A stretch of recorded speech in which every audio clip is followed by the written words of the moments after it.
प्रयागराज में होगी यूपी के विकास की बात। विकसित यूपी बैठक प्रयागराज जल्द आ रहा है। कागुरु काल भैया पूर्वांचल की आज बात हुई पूर्वांचल में दुद्दू चच्चा के, यानी कि एक पियरका चचा के और दूसर के उनके भैया कहे वाले निषाद चचा के, और दोनों के बीच ठन गई लो भाई। तो का बात समझाल जाई आपके पूर्वांचल की बात में। दरअसल बात यह है कि संजय निषाद जो मत्स्य विभाग के मंत्री हैं, यानी कि मछली वाले विभाग के मंत्री हैं उत्तर प्रदेश सरकार में, अपनी पार्टी चलाते हैं निषाद पार्टी, जिसका चुनाव चिन्ह है भोजन भली थाली।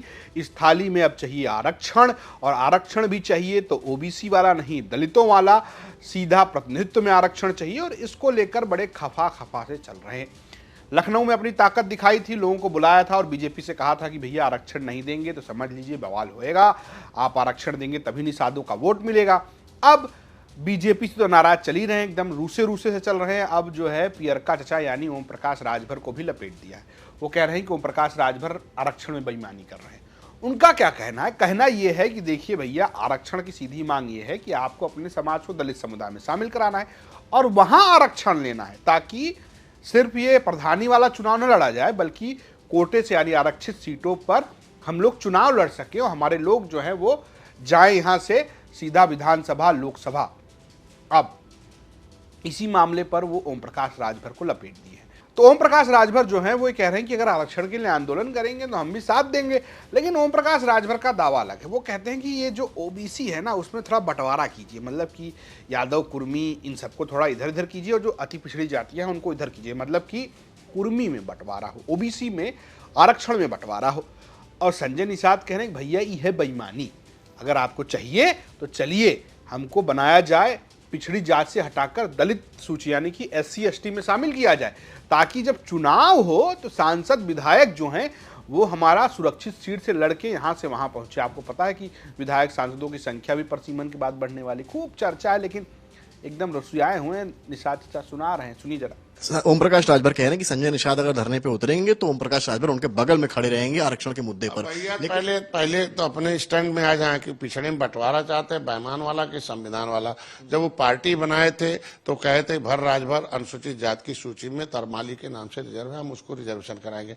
बाद में हम संविधान में लिखा हुआ है कि भाई 24 नंबर पर उत्तराहा दक्षिणा मोची चमार है, 30 नंबर पर रजक बेटा कनौजिया धोबी है, 53 नंबर पर केवट मल्ला माझी मझवार है, उसमें लिखा 56 नंबर पर कि बर राजभर जो है तरमाली है, उस पर लिखा 65 नंबर पर कि जो है प्रजापति कुम्हार जो है शिल्पकार है, उस पर लिखा 66 नंबर पर कि कश्यप कहार। तो हम कहते लेदरमैन और असरमैन को मिलेगा, अदरमैन को नहीं मिलेगा। क्योंकि इसलिए नहीं मिला कि जब भैया चले गए थे सपा में, तो उस समय सपा ने तो 1994 में एक यहाँ उत्तर प्रदेश में आरक्षण अधिनियम दूसरा लाया।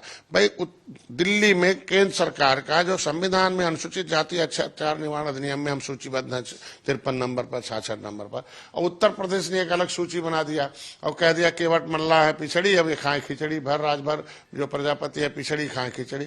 तो जब मैंने आंदोलन किया कि नो इन है power the state government high court in the matter of SC ST, तब जाके 16 दिसंबर जो है 31 दिसंबर 2016 को राज्यपाल ने संशोधन किया। क्या किया कि केवट मल्ला माझी कश्यप कहार धीवर रैकवार बाथम तुरैया भर राजभर प्रजापति नहीं है पिछड़ी, इनको सूची निकालो और नई सूची जारी हो जाए, और जो है ये अनुसूचित जाति का हकदार है। तो हमें संशोधित अधिसूचना लागू रहना चाहिए ना। तो हम कहना राजभर जी आपका हक खा रहे हैं। हमने वो कहते पिछड़े में बंटवारा कर दो। जब मैंने उनको पन्ना दिया कि भाई ये पिछड़े नहीं है और आप क्यों पिछड़ी की बात करते हो, पिछड़े में बंटवारा क्यों मांग रहे, राज्यपाल ने 25 दिसंबर 2016 का शासनात्मक कहता कि जातियां हैं पिछड़ी। 5 दिन बाद 31 दिसंबर 2016 का अधिसूचना कहता राज्यपाल का कि ये नहीं है पिछड़ी। तो वो पिछड़ी में मांगेंगे तो इसमें बेईमान वाला हो गया ना, और बेईमानी कर रहे हैं राजभर। मैं कह रहा बेईमान ने लिख दिया यहाँ जातियां पिछड़ी हैं, भर राजभर केवट मल्ला बिंद है पिछड़ी खाए खिचड़ी, और लिख दिया राज्यपाल ने कि नहीं अब ये नहीं है पिछड़ी, अब नहीं खाएंगे खिचड़ी। तो अंतिम अधिसूचना का लड़ाई लड़ना चाहिए ना। तो भैया से उम्मीद है कि जो संविधान में उनके पुरखों ने लिखवाया, हमारे पुरखों ने लिखवाया, हमारे पुरखे लायक थे लिखवा दिया। हम लोगों को लायक बन के लड़ाई लड़ना चाहिए। पुरखों ने जो लिखवाया वो हम लोग लागू कराएं तो लायक है। लेदरमैन लायक है, लागू है। वाशरमैन जो है लायक है, लागू है। तो फिशरमैन तो भी लायक। बेईमानी क्यों कर रहे हैं इस तरह की जो आप बात? हम कह रहे हैं कि उन पिछड़े में बंटवारा मांग करते हैं, इसलिए हम बार बार उसका विरोध करते हैं। हमें पिछड़ा वाला नहीं चाहिए, हमें संविधान वाला, अनुसूचित वाला चाहिए। अच्छा ये बताइए ना, मछली को लेकर उसमें अंतर क्या एक लाइन है कि भाई संविधान वाले में फंडामेंटल राइट है कि मेरा समाज जो है विधायक हो जाएगा, एमपी एमएलए हो जाएगा, पैसा नहीं है वो विधायक एमपी एमएलए जाएगा, आवाज उठाएगा। अब पिछड़े में रहेगा तो वो केवल प्रधान बन पाएगा, वो नहीं हुआ। तो रिप्रेजेंटेशन हमें संविधान में संवैधानिक अधिकार है, संवैधानिक अधिकार दिलाने के लिए वो हमें। तो संजय निषाद जो ये कह रहे हैं वो दरअसल उनकी बात थोड़ी धीरे धीरे समझ में आती है, लंबा बोलते हैं बिना फुल स्टॉप के, लेकिन वो कुल मिला के ये कह रहे हैं कि ओम प्रकाश राजभर इस मामले में बेईमानी कर रहे हैं। ओम प्रकाश राजभर से उनकी पहले से ठनी क्यों है? दरअसल उनकी एक सीट है, उनकी कई सीटें हैं, लेकिन एक सीट जहां से चुनाव लड़े थे उनकी पार्टी के प्रशांत सिंह अतरौलिया, वहां पर ओम प्रकाश राजभर एकदम ठीहा गाड़े खड़े करें हम लड़ेंगे। तो यहां से नाराजगी चल रही है। अब बीजेपी से भी नाराज हैं आजकल संजय निषाद, दबी जुबान ही, लेकिन कहते जरूर हैं कि भैया निषाद की जो बात करेगा निषाद उधर ही जाएगा।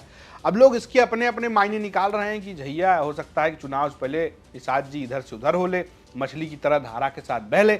लेकिन अब क्या है पता नहीं, कुछ दिन पहले मछली को वेजिटेरियन बता दिया था, कहा सावन में हम लोग मछली खाते हैं निषादों का, ये तो परंपरा है। कुल मिलाकर बीजेपी से अलग स्टैंड लेते नजर आ रहे हैं। वहीं दूसरी तरफ ओम प्रकाश राजभर खुलकर बीजेपी के पिच पर बैटिंग कर रहे हैं और अखिलेश यादव के खिलाफ एक सिलसिलेवार तरीके से हमला बोल रहे हैं। लेकिन अब सवाल यह है कि निषाद क्यों नाराज है राजभर से? क्या राजभर को निषाद घेर रहे हैं? ये बड़ा सवाल है। आरक्षण के मुद्दे पर सबसे नाराज आ रहे हैं, लेकिन राजभर को लेकर एक और बड़ी सूचना है। क्या उनकी भी कोई संभावना है? ये इशारा किया है अब्बास अंसारी ने, जरा उन्हें सुनिए। देखिए, एक मेरे बड़े भाई हैं, एक मेरे चाचा हैं और दोनों पार्टियों के राष्ट्रीय अध्यक्ष हैं, तो उन बड़े लोगों के बीच में मुझे मत घसीटिए। एक के आप विधायक हैं और एक के होने वाले प्रत्याशी हैं, इस नजरिए से पूछ रहे थे। मैं बस इतना जानता हूं कि दोनों से मेरे पारिवारिक और व्यक्तिगत बहुत अच्छे संबंध हैं, तो मैं दोनों के ऊपर कोई टिप्पणी नहीं कहूंगा। वो बड़े लोगों की बात है, वो बड़े लोगों की बात है, वो लोग खुद अपनी देखेंगे, खुद सॉल्व कर लेंगे। और राजनीति में तो देखिए कुछ भी होता है, आज हो रहा है कल एक हो जाएगा, कुछ नहीं कहा जा। तो मऊ के जो अब्बास अंसारी हैं, सदर से विधायक, सुभाषपा के विधायक हैं, वो कहने वाले कह रहे हैं कि अगले आने वाले चुनाव में सपा के प्रत्याशी होंगे। वो कह रहे हैं कि अखिलेश यादव उनके बड़े भाई हैं और ओम प्रकाश राजभर उनके चाचा हैं, दोनों से उनके अपने पारिवारिक संबंध है और कोई भरोसा है कौन कब कहां किधर रहेगा। अब इस भरोसे में बीजेपी गठबंधन के भरोसे में संजय निषाद का भरोसा थोड़ा डगमग लग रहा है। और अब राजभर को लेकर जो बयान अब्बास अंसारी ने दिया है वो भी बड़ा मार्के का है। आपको क्या लगता है? ये आरक्षण वाला मुद्दा, एक तरफ दिल्ली में आरक्षण हटाने के लिए आरक्षण हटाओ आंदोलन चल रहा है, हालांकि जो उसके एक चेहरे थे हर्ष दुबे, उन्होंने जाकर ब्रजेश पाठक से बातचीत की और प्रेस कॉन्फ्रेंस की और कहा कि बीजेपी जो है वो देखेगी इस मामले को। एक तरफ वो है, दूसरी तरफ और भी गुट है जो अभी भी लगे हुए हैं कि भैया नहीं, हम तो हटवा के ही दम लेंगे, यूजीसी रोल बैक कराएंगे। दूसरी तरफ संजय निषाद, ओम प्रकाश राजभर अलग अलग किस्म की आरक्षण की मांग कर रहे हैं। पूर्वांचल में जो आरक्षण की चक्री है, क्या वो ऐसी चल रही है जिससे राजनीति की चक्री घूमने लगे? आपको क्या लगता है ये जो चक्री घूमी है, जो लट्टू फेंका गया आरक्षण का, वो किस खांचे में गिरेगा? सही जगह गिरेगा या उधर उधर जाएगा? आप हमें कमेंट बॉक्स में जरूर बताएं। स्टोरी भेजी थी लखनऊ से हमारे सहयोगी समर्थ श्रीवास्तव ने। देखते रहिए यूपी तक। नमस्कार।